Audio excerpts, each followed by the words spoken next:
Hey guys, welcome back to Fieldnotes. We've kind of wrapped up our spotted turtle monitoring season for 2022. We had a lot of good captures, a lot of good data from that season. Real happy with how it went. But now I'm transitioning into a snake inventory project.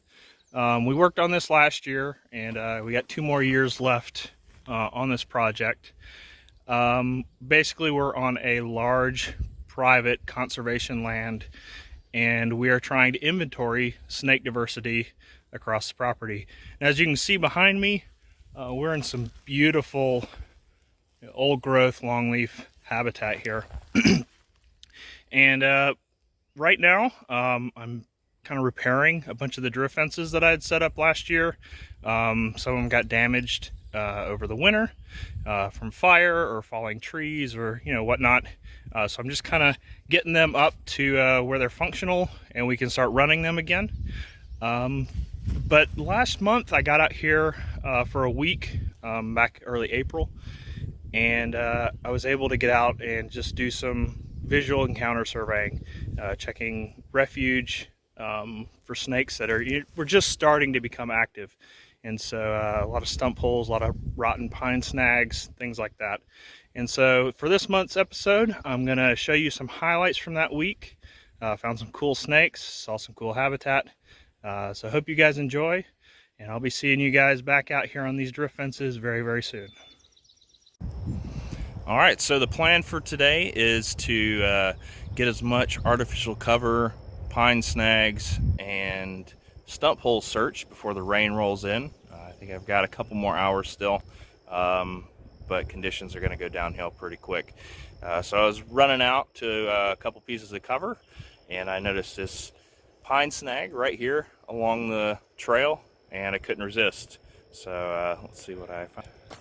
As you can see, there's some great loose bark on this snag, a lot of kind of rotten, punky wood, and right tucked underneath the bark was this beautiful juvenile corn snake.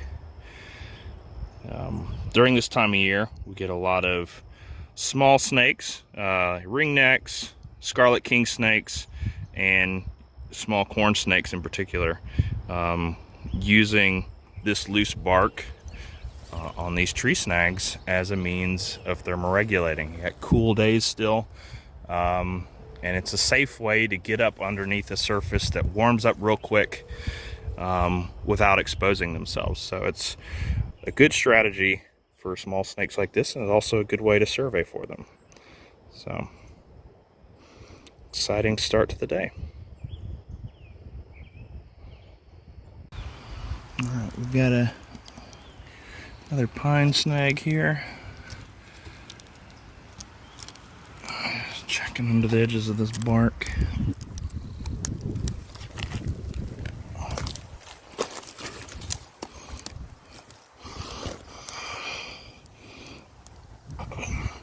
Oh, we got a big broadhead skink right in here.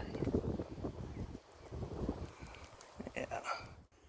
All right, so here we have a nice broadhead skink. These guys are in almost every snag and log that I search. They're up under the bark, just like scarlet king snakes, corn snakes might be. Just fantastic animals. They're really big skinks. This appears to be an adult female. She's lost a lot of the lines. There's remnants of it on her side, but she doesn't have that big, wide red head. So this appears to be an adult female. Really neat skinks, and man, I don't get sick of seeing these guys up close. I'll just go ahead and let her go back up under here. Oh, there she goes. All right, so here's one of the boards that I set out last year. Got an assortment of boards and tin. Just want to see how it's looking, if we've got anybody up underneath it. It's starting to season. Starting to get, looks like some rodent activity underneath it. That's good. It should be really prime next year. But being on the edge of this kind of disturbed open habitat, the edge of this old field. I'm hoping to maybe get some coach whips, racers, potentially hognose, and who knows, we'll see what we can get. And I also got this stump hole right here, so a lot of cavities at the edge of this really big old pine stump. So I don't know, hopefully we'll get some cool stuff. All right, here's another snag. Let me start checking here.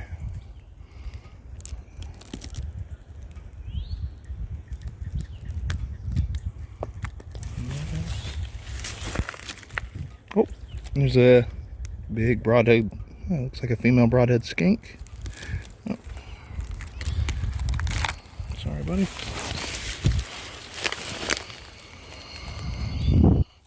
See anybody back here on this piece? All right, once again, another snag. We're gonna keep going.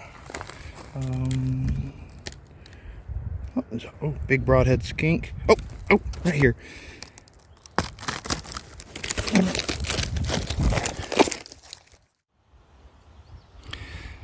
Here we go. Sorry, I had to drop the phone there for a second. But it was slipping down into the bark, and I managed to fish him out without, pulling too much of the bark off. So the habitat's still mostly intact. But man, look at that. That is exactly what we were hoping to get. I've been searching these snags all day. I knew this is good habitat. I knew they're here. But to actually see one is really, really exciting. We're going to keep going. I've got the rain still holding off. So, hopefully, I'll be able to, maybe find a few more snakes today before the rain hits. But really, really exciting stuff.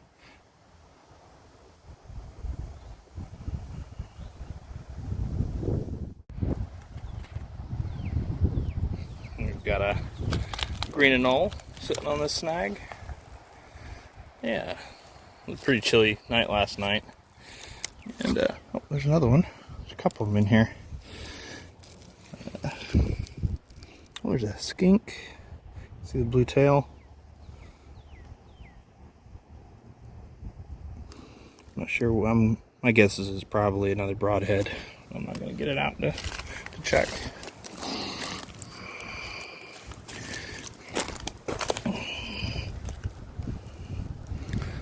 And you notice that I am being pretty careful with the bark. I'm just peeking just enough, just pulling it back just enough to look underneath it. I don't want to damage this habitat. It's really, really important for a wide variety of species. And I've seen 3 songbird nests underneath the bark this week. A couple brown-headed nuthatches and a Carolina wren. So you got those, you got all sorts of herps, a wide variety of invertebrates, scorpions and centipedes, cockroaches, regal jumping spiders, and then you have things like bats that'll even roost in there. So really important microhabitat. So I don't want to destroy that. Some of these trees are over 200 years old, and the size of these snags, that's not something that can just be replaced in a couple of years. There's a lot of time that went into this habitat, and it's important to leave it as it is. All right, so I was just rolling through one last area before calling it a day, and this is an area that's been burned fairly recently. There's still some logs and stuff smoldering, and right off the edge of the fire break here, I saw something really cool, and I wanted to show you guys.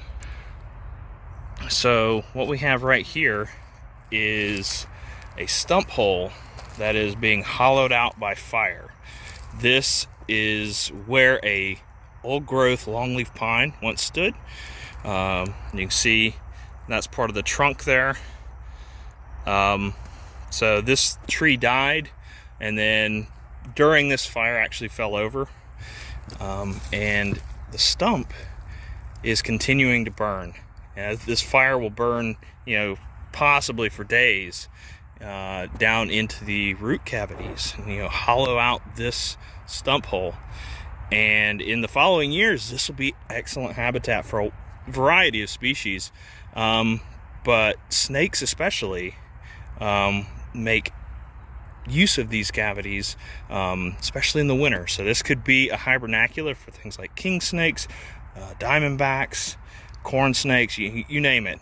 A lot of animals could use this in the following years once this fire has hollowed it out. And if you don't have fire, you don't really get that same sort of effect. And you know, the bigger the tree, the bigger the network of cavities from the roots.